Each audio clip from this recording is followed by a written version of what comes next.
exercise of loving solitary spirits in their solitudes,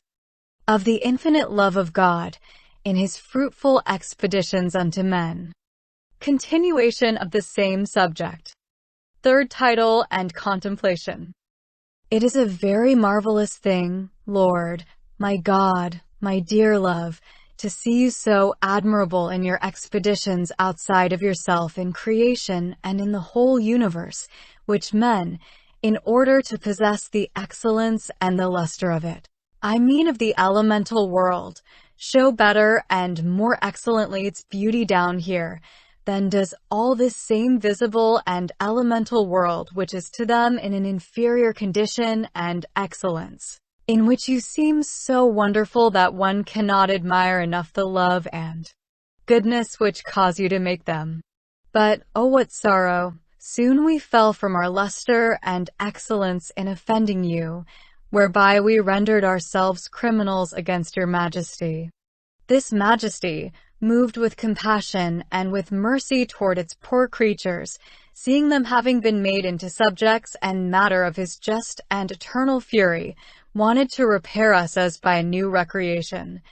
by another love altogether, and by totally different actions than he had done at first, in making himself man like us, taking on all our pains and misery, except ignorance and sin, which in no way befits you, O my dear love, since, being God become man and made man, you have come to destroy sin so that men might no longer be dominated by it if they do not wish to be. This is why I feel myself to be so obliged to love you in the strong chain which binds me very tightly to you, to love you ardently, uniquely, and reciprocally, that I cannot sufficiently think it nor express it. For tell me, my love, what have we, since that whole time, I mean of your sorrowful peregrination in this life, by which we can infinitely prevail, by which also we prevail against all our adversaries,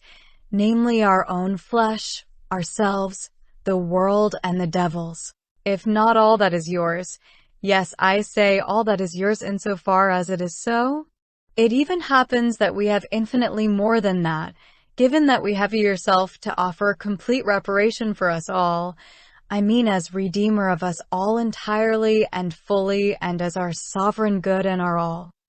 You understand me well, my love, in such a way that, seeing and feeling that infinite furnace of your love, descended to earth personally, made man, remaining God so as to save men, this sight, I say, so enrapturing, fills us, your other humble servants and friends, with joy and unspeakable jubilation, and spurs us on very energetically to love you infinitely and eternally.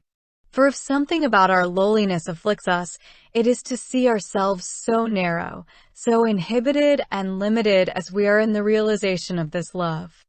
But entrusting ourselves to your sheer goodness and love, we expect from this goodness its very holy and amiable loving spirit, which, by its profound and ardent effusions, raises us from trust in the earth and in ourselves to you, in whom we can find ourselves and manifestly feel ourselves to be totally changed.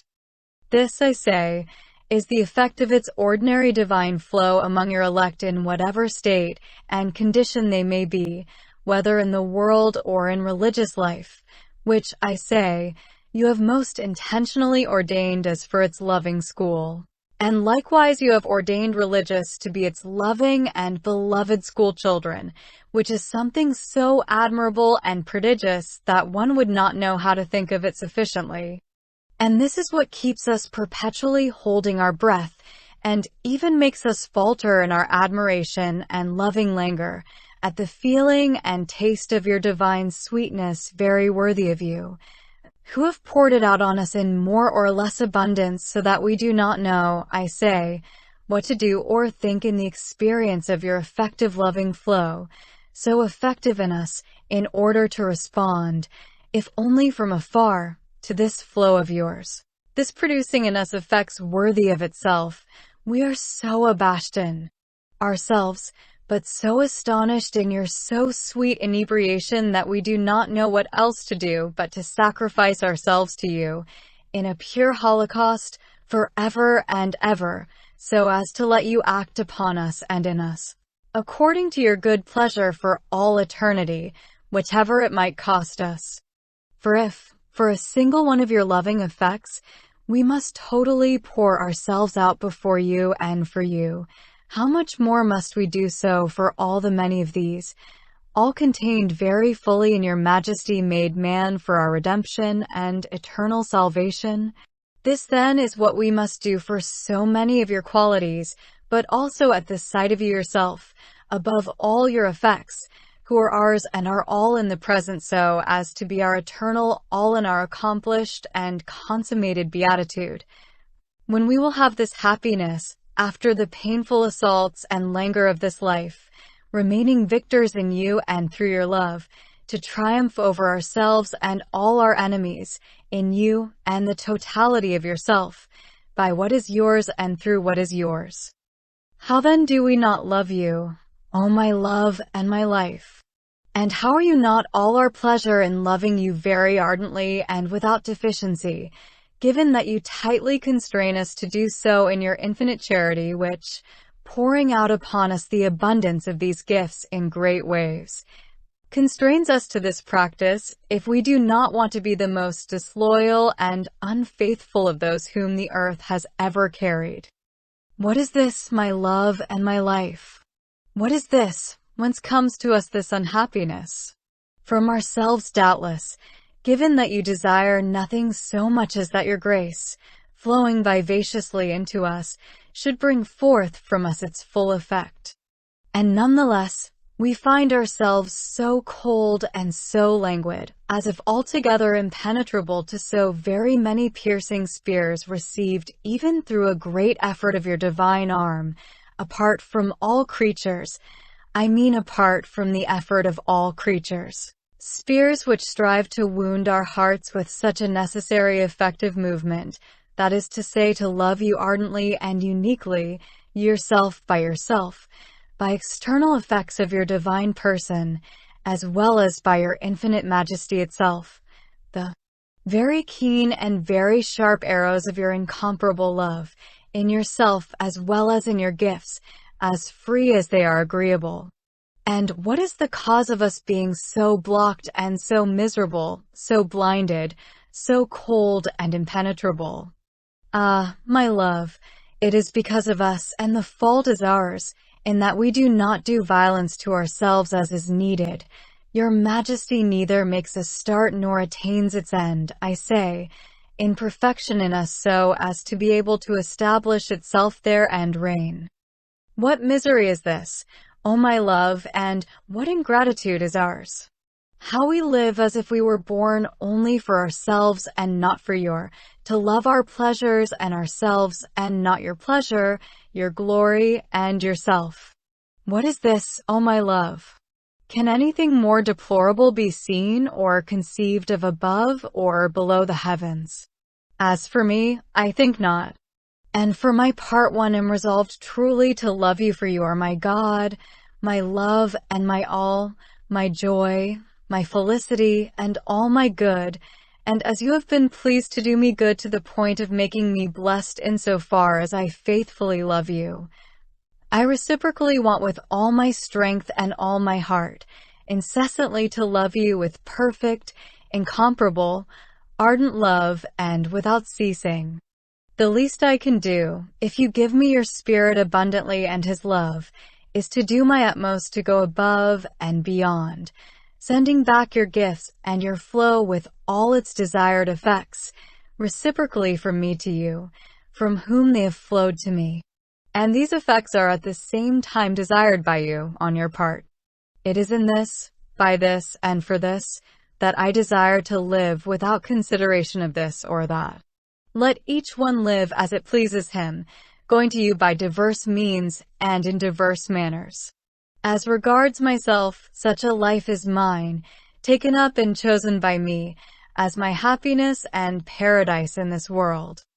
I have selected it, and I will repose in it, within its proper end, which is yourself, the final object of us all, surmounting, for the realization of this, myself and all sorts of contrarieties outside which can oppose themselves to my design, and all of this always mediating your grace and favor. Now, he who does not love you is unhappy, but he who has received the rich gift of your love more or less excellently is very unhappy, given that he is ungrateful, and in consequence, wicked among men. All the more so to the extent that he has more excellently and abundantly received your divine gifts, but especially that of your perfecting love, containing in itself all your gifts which are inferior to it. But I, my dear love, letting everyone run his own course, I will love you in consideration only of yourself, above even all that you have given me and may be able to give me of yourself. For all that is to me and will always be to me infinitely less than you who are God, infinitely beyond your gifts. Thus, my dear life, from now on all your pleasure will be mine, your exaltation my life and my pleasure, and all this always in my unworthiness and my nothingness, living entirely on you, melted and irretrievably lost to myself.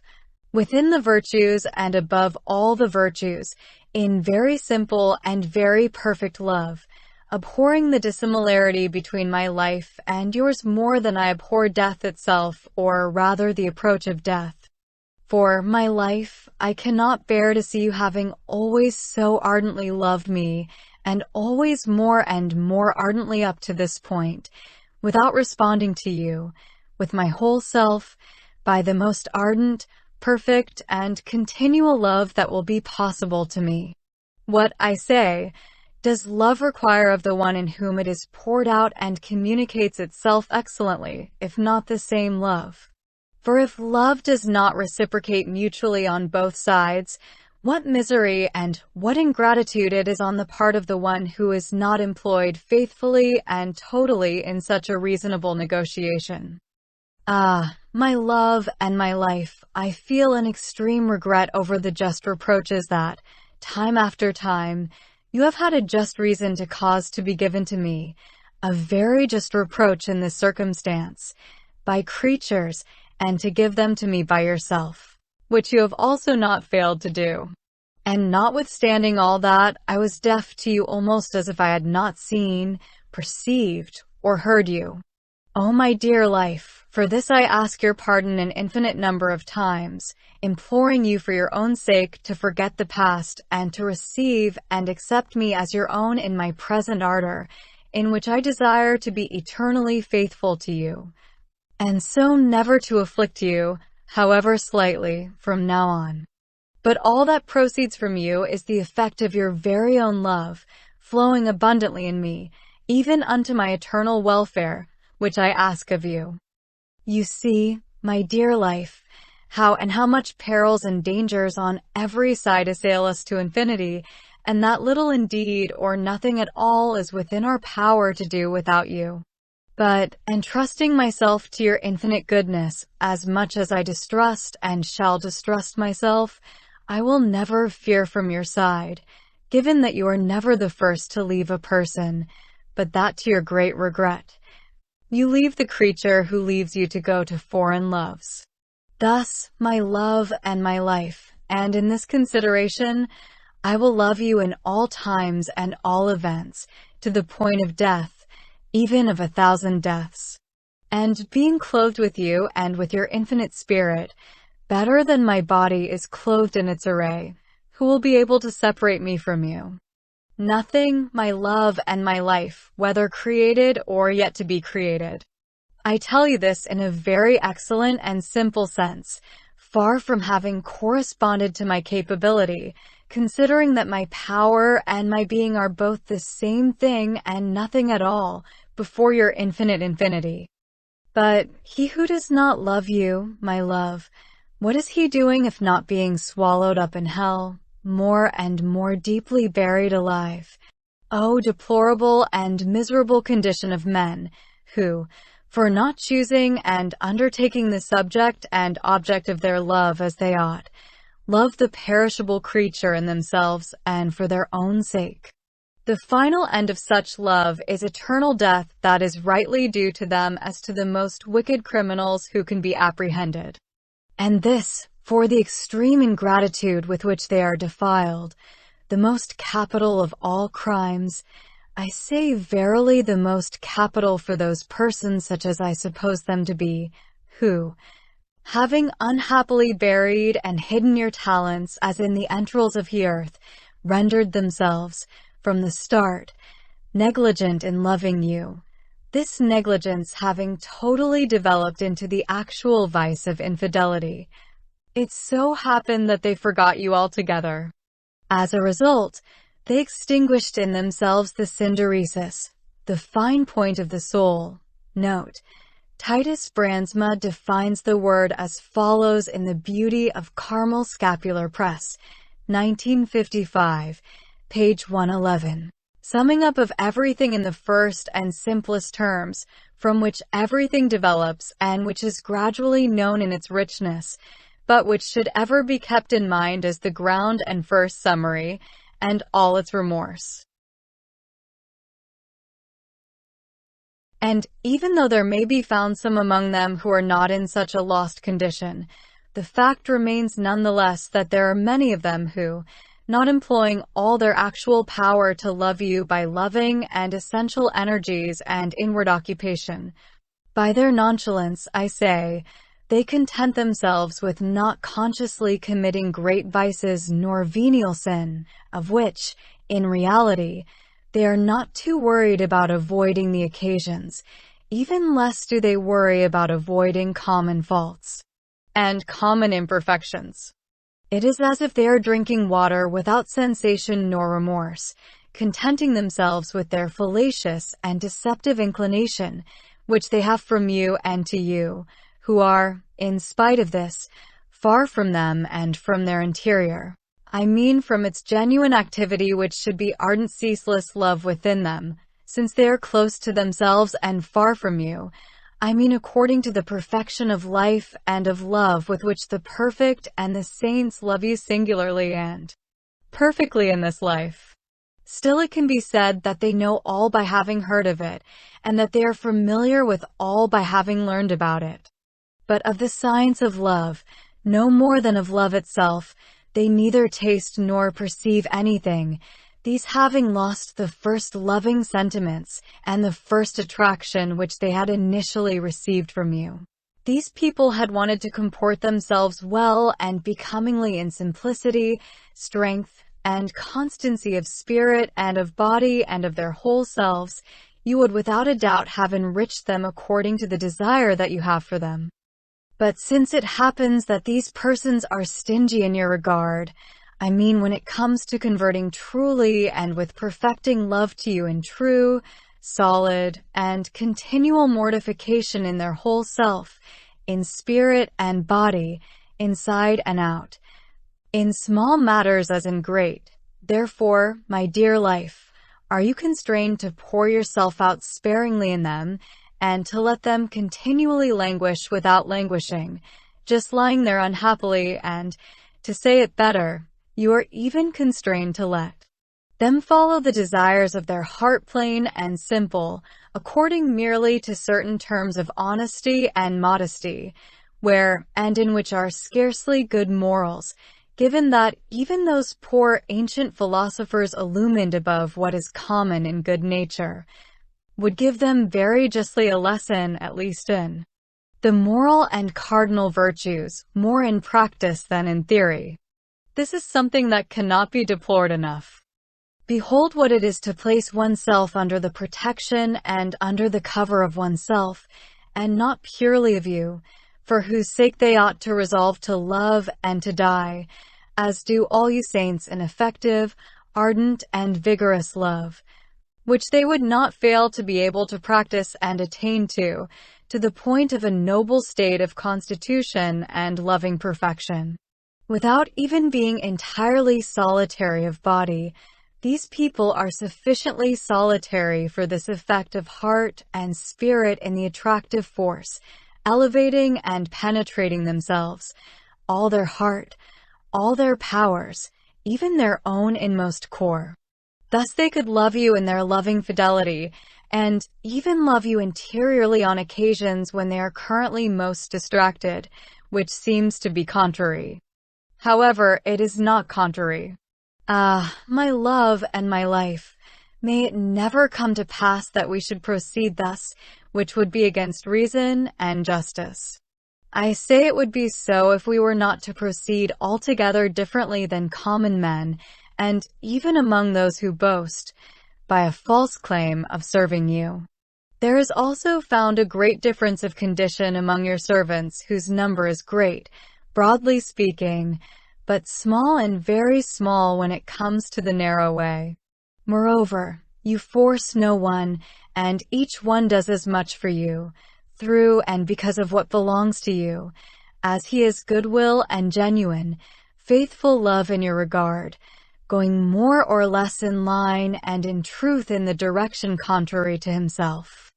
As for those who serve you only with their lips and in appearance, they are the proper prey of their selfhood and of whoever wants to dominate them, by themselves and in themselves, in their own appetite, pleasure, and sensual liberty. Whereas all I ever hear said with respect to those who serve you with their whole selves, in keeping with all the perfection possible to them, is that they glory only in you and your love, in knowing you and loving you and following you everywhere, totally naked, inside and out in your painful life, even to the point of death. Ah, how easy it is, my life, to say that one loves you. But how difficult it is, before having made and acquired great habitual progress in your love, to endure you and to bear you totally naked without perception of your divine flow in one's powers. But it is very difficult to bear you for long without that.